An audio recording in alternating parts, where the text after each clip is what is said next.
Hello, super quick. Do you want to trade 10 to 1s? The answer is if you're prepared to take on a string of losers. That's all. I mean, if you're profitable, you're still not likely going to have a high win rate with a 10 to 1 risk reward, which means you're going to have a string of losers. If you have a 1 to 1 risk reward relationship, you're going to have a higher win rate because it's close. Your target's close. Everybody see it on chart. Small risk or whatever.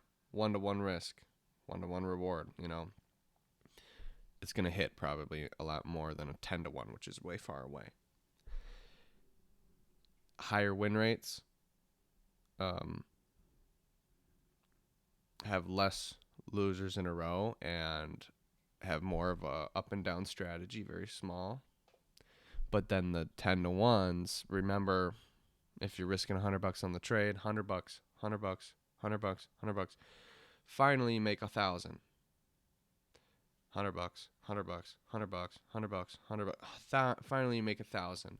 The stair stepping is much larger in the 10 to 1. Therefore, the variance of your account, this is directly affecting your account value, is going to be larger. The variance, the max and mins are going to be larger in your account balance with a 10 to 1 risk reward than, let's say, a 1 to 1. So, do you want to trade a 10 to 1? This is a big question because I don't think that you should base your trade off of your risk reward. I think you should base your risk reward off your trade. All right. The analogy of if you're trying to trap a squirrel, don't use a fish hook. Don't use a bear clamp. Use one of those little raccoon cages to catch a squirrel. If you're trying to catch a bear, don't use a raccoon cage. All right? Like, in the same way, a trade is the animal. The trade is the animal. The trade. If you have a big fat zone on the daily chart, slow moving picture, don't be going for a 10 to 1 because it'll take forever, first of all, and it's likely not going to happen with a huge wide zone on the chart. It has to go to an extreme. It has to go way far. Now, that's just not the right trap to set on this trade. Like, this trade, the execution should be probably a smaller risk reward. That's fitting. Now, if you have a tight 1 minute entry on a breakout on a high volatility news day or something, and you thinking that it could rip and pulling you along with it, and with that super tight risk, and you can go 1 to 1, 2 to 1, 3 to 1, 4 to 1, super quick, all the way up maybe to an 8 to 1 or something. That's the trap you should set on that animal. That's the risk reward you should have on that trade.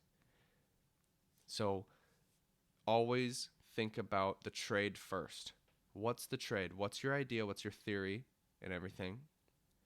If that theory were to work, what's the risk reward?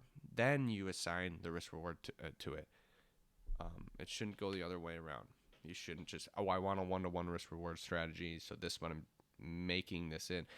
That small breakout might get stopped out way more, and it might not be profitable on the 1 to 1, but it might be profitable on a 8 to 1. So yes, you can look at the data, but I'm saying intuitively this is the first thing to do before you look at the optimizations and the data coming in. I think the first thing you should do is look at what kind of risk reward fits this strategy.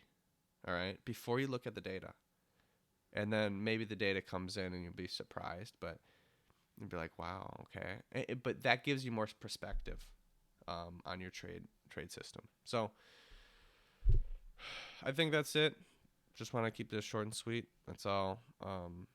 That's all I would do, in my opinion. That's a tip, in my opinion.